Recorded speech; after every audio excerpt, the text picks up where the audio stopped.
Welcome to my channel. My name is Rainer. This is Rainier Books. It is National Book Award Week in the United States, which means that the National Book Award, which is a little bit different from other awards, from the Booker and from the Women's Prize and also from the Scotiabank Giller Prize, because what I like a lot about the National Book Award is that it's not only one prize, or the Booker who splits up their prizes, the Booker in translation in the first half of the year and the Booker for the English fiction in the second half of the year. The National Book Award does it all at the same time. And this is kind of nice. It has the year from the 1st of November until the 30th of October next year as a time scheme, a time slot that makes books eligible for nominations for the National Book Award.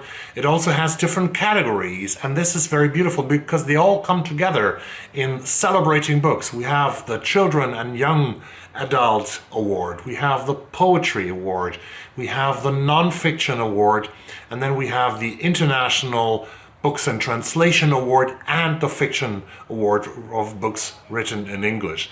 And here today I present to you the 10 books that are nominated, that are longlisted for the National Book Award for Translated Fiction of 2023. 10 books that you don't have to read at all. You don't have to read the whole long list. I will not read the whole long list, but these 10 books always give me some kind of sort of hints or tips about books that I could read, that I could probably be interested in. And here they are, 10 books translated literature for the National Book Award, the long list. Number one is a book that you might remember when you are also following the International Booker in Translation.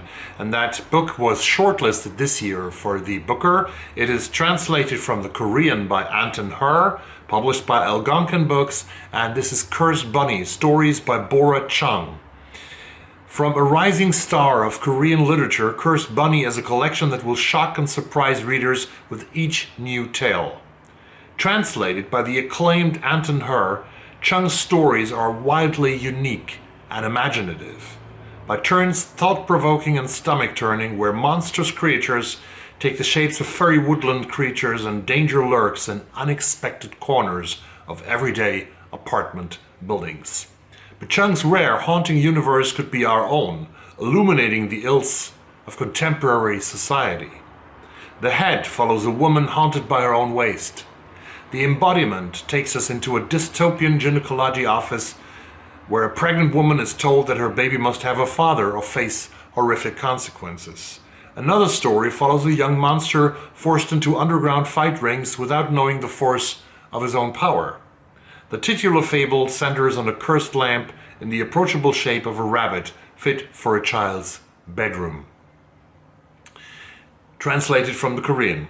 The next one is translated from the Spanish, and what I like about this long list that I can tell you right now is the list of the name of the publishers, because they're quite unknown to me and therefore I guess they are quite small publishers. This next one comes from Coffee House Press, translated from the Spanish by Lizzie Davis, The Devil of the Provinces by Juan Cárdenas. After a series of failures, a biologist returns to his hometown to live with his grieving mother. But in this gripping crime novel that upends the genre's conventions, strange events unravel what he thought he knew of his past, his present, and himself.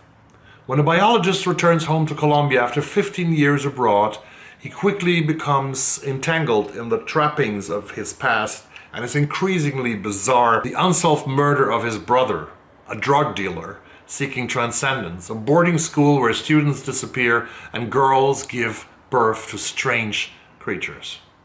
An encounter with a well-connected acquaintance leads to a job offer in big agriculture, and he's gradually drawn into a web of conspiracy. Ultimately, he may be destined to remain in the city he'd hoped never to see again. In The Devil of the Provinces, nothing is as it seems. Beyond the Door of No Return by David Diop, translated from the French by Sam Taylor and published by Farrar, Straus and Giroux. Paris, 1806. The renowned botanist Michael Hofmann lies on his deathbed the masterwork to which he dedicated his life still incomplete.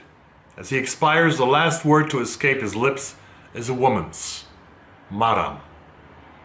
The key to this mysterious woman's identity is Danson's unpublished memoir of the years he spent in Senegal, concealed in a secret compartment in a chest of drawers.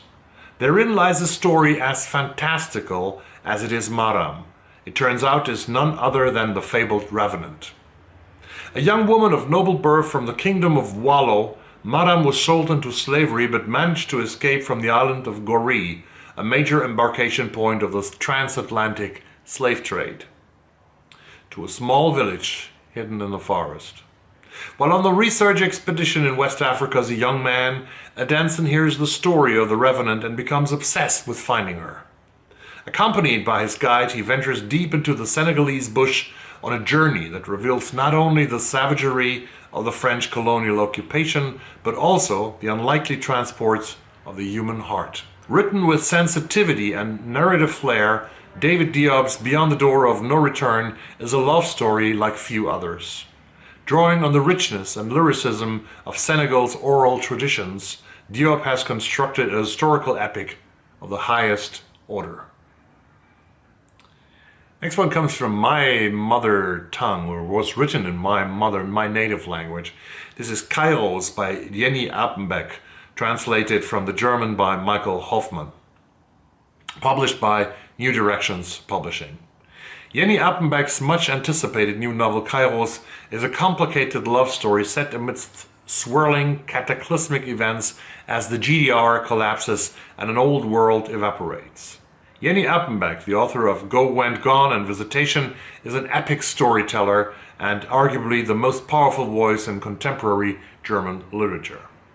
Erpenbeck's new novel Kairos, an unforgettably compelling masterpiece, tells the story of the romance begun in East Berlin and at the end of the 1980s when 19-year-old Katharina meets by chance a married writer in his 50s named Hans. Their passionate yet difficult long-running affair takes place against the background of the declining DDR through the upheavals wrought by its dissolution in 1989, and when that comes after in her unmistakable style and with enormous sweep. Erpenbeck describes the path of two lovers as Katharina grows up and tries to come to terms with a not always ideal romance, even as the whole world with its own ideology disappears. As the Times Literary Supplement writes, the weight of history, the particular experiences of East and West, and the ways in which cultural and subjective memory shape individual identity has always been present in Erpenbeck's work. She knows that no one is all bad, no state all rotten, and she masterfully captures the existential bewilderment of this period between states and ideologies. In the opinion of her superbly gifted translator, Michael Hofmann, Kairos is the great post-unification novel.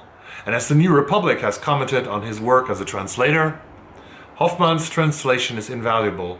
It achieves what translations are supposedly unable to do. It is at once loyal and beautiful. Wow. The Words That Remain by Bruno Dantas Lobato, translated from the Brazilian Portuguese by Stênio Gardel and published by New Vessel Press. A letter has beckoned to Raimundo since he received it over 50 years ago from his youthful passion, handsome Cicero. But having grown up in an impoverished area of Brazil, where the demands of manual labor thwarted his becoming literate, has long been unable to read. As a young man, he and Cicero fell in love, only to have Raimundo's father brutally beat his son when he discovered their affair. Even after Raimundo succeeds in making a life for himself in the big city, he continues to be haunted by this secret missive full of longing from the distant past. Now at age 71, he at least acquires a true education and the ability to access a letter. Exploring Brazil's little-known hinterland as well as its urban haunts, this is a sweeping novel of repression, violence, and shame, along with their flipped survival, endurance, and the ultimate triumph of an unforgettable figure on society's margins. The Words That Remain explores the universal power of the written word and language and how they affect all our relationships. No One Prayed Over Their Graves by Khaled Khalifa, translated from the Arabic by Leri Price and published by Farrar, Straus and Giroux. On a December morning in 1907, two close friends, Hannah and Zakaria, returned to their village near Aleppo after a night of drunken carousing in the city, only to discover that there has been a massive flood. Their neighbors, families, children, nearly all of them are dead. Their homes, shops, and places of worship are leveled. Their lives will never be the same. Hannah was once a wealthy libertine, a landowner who built a farmed citadel devoted to the pursuit of pleasure and excess. But with the loss of his home, wife, and community, he transforms, becoming an ascetic mystic obsessed with death and the meaning of life. In No One Prayed Over Their Graves, we follow Hannah's lives before and after the flood, tracing friendships, loves and lusts, family and business, until he is just one thread in the rich tapestry of Aleppo. A portrait of people on the verge of great change, from provincial villages to the burgeoning modernity of the city, where Christians, Muslims, and Jews live and work together, united in their love for Aleppo and their dreams for the future. Number 7. I got that one. I haven't finished it yet in German. Die geheimste Erinnerung der Menschen by Mohammed Mbougassar. But finally now it will come out in English, and it's nominated, it's longlisted for the National Book Award. The Most Secret Memory of Men by Mohammed Mbougassar, translated from the French by Lara Vergniaud and published by Other Press. A masterful coming-of-age novel and a gripping investigation into the life of a mysterious author who disappeared without a trace, by the first writer from sub-Saharan Africa to be awarded France's prestigious Prix Goncourt. Paris 2018. Dijan Latirfaye, a young Senegalese writer, discovers a legendary book published in 1938 titled The Maze of Inhumanity. No one knows what happened to the author, Tissi Eliman, once referred to as the Black Rimbaud. After he was accused of plagiarism, his reputation was destroyed by the critics. He subsequently disappeared without a trace. Curiosity turns to obsession, and Faye embarks on a quest to uncover the fate of the mysterious Tissi Eliman. His search waves past and present, countries and continents, following the author's labyrinthine trail from Senegal to Argentina and France, and confronting the great tragedies of history. Alongside his investigation, Faye becomes part of a group of young African writers in Paris. They talk, drink, make love, and philosophize about the role of exile in artistic creation. He becomes particularly close to two women, the seductive Siga, keeper of secrets, and the fleeting photojournalist Aida. But throughout a question persists: will he get to the truth at the center of the maze? A gripping detective novel without a detective and a masterpiece of perpetual reinvention, The Most Secret Memory of Man confronts the impact of colonialism and neo-colonialism, the Holocaust in Europe, dictatorships in South America and the Caribbean, genocide in Africa, and collaboration and resistance everywhere. Above all, it is a love song to literature and its timeless power. 8. This Is Not Miami by Fernanda Melchor, translated from the Mexican Spanish by Sophie Hughes. Set in and around the Mexican city of Veracruz, This Is Not Miami delivers a series of devastating stories, spiraling from real events that bleed together reportage and the author's rich and rigorous imagination. These narrative non-fiction pieces probe deeply into the motivations of murderers and misfits, into their desires and circumstances, forcing us to understand them and even empathize, despite our wish to simply label them as monsters. As in her hugely acclaimed novels Hurricane Season and Paradise, Fernanda Melchor's masterful stories show how the violent and shocking aberrations that make the headlines are only the surface ruptures of a society on the brink of chaos. Number 9. Abyss by Pilar Quintana, translated from the Spanish by Lisa Dillman, published by World Editions. Claudia is an impressionable 8-year-old girl, trying to understand the world through the eyes of the adults around her. But her hard-working father hardly speaks a word, while her unhappy mother spends her days reading celebrity lifestyle magazines, tending to her enormous collection of plants, and filling Claudia's head with stories about women who end their lives in tragic ways. Then an interloper arrives, disturbing the delicate balance of family life, and Claudia's world starts falling apart. In this strikingly vivid portrait of Cali, Colombia, Claudia's acute observations remind us that children are capable of discerning extremely complex realities, even if they cannot fully understand them.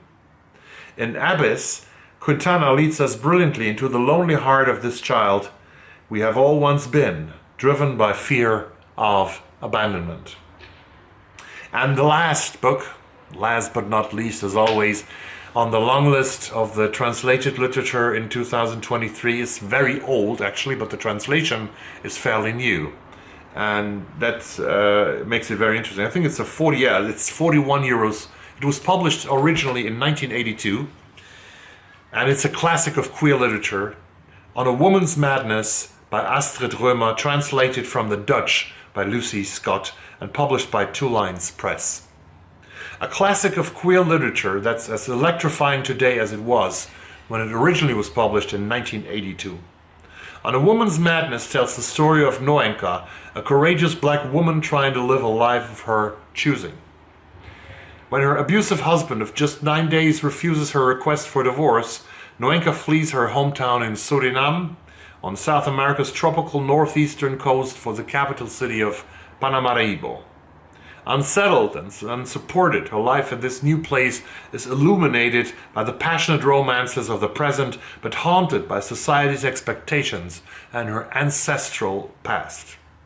Translated into sensuous English for the first time by Lucy Scott, Astrid Römer's intimate novel, with its tales of plantation-dwelling snakes, rare orchids and star-crossed lovers, is a blistering meditation on the cruelties we inflict on those who disobey. Römer, the first Surinamese writer and winner of the prestigious Dutch Literature Prize, carves out post-colonial Suriname in barbed, resonant fragments. Who is Noenka? Römer asks us. I'm Noenka, she responds, absolutely, which means never again. That completes the long list of the literature in translation nominated and longlisted for the International Book Award, for the National Book Award in the United States. And when I look back at the titles from 10 to 1, I would be interested to read On a Woman's Madness by Astrid Römer, which sounds very, very interesting. I would be interested in reading This Is Not Miami by Fernanda Melchor from Mexico. I would be interested, of course, in finishing Mohammed Mbugasar's The Most Secret Memory of Man. I think also that the fourth one I would absolutely be reading is Kairos by Jenny Erpenbeck, but this one probably in German. What are you interested in? Is there anything for you on this list? Or do you have any kind of work of translated fiction that you would recommend to me and to all of us here on BookTube? Please drop me a comment down below, slap a like, and subscribe to the channel if you haven't done so. I will also do a video about the non-fiction list that was actually published yesterday. Non-fiction books nominated for the National Book Award. Very interesting books, some of them at least, who give us a greater understanding of America and of its history, and also for people outside America, very interesting books. And of course tonight I probably will have a reaction video to the long list of fiction nominated for the National Book Award. Fiction written in English. I did a prediction video as late as 2 days ago. So stick to the channel. I see you soon, and bye.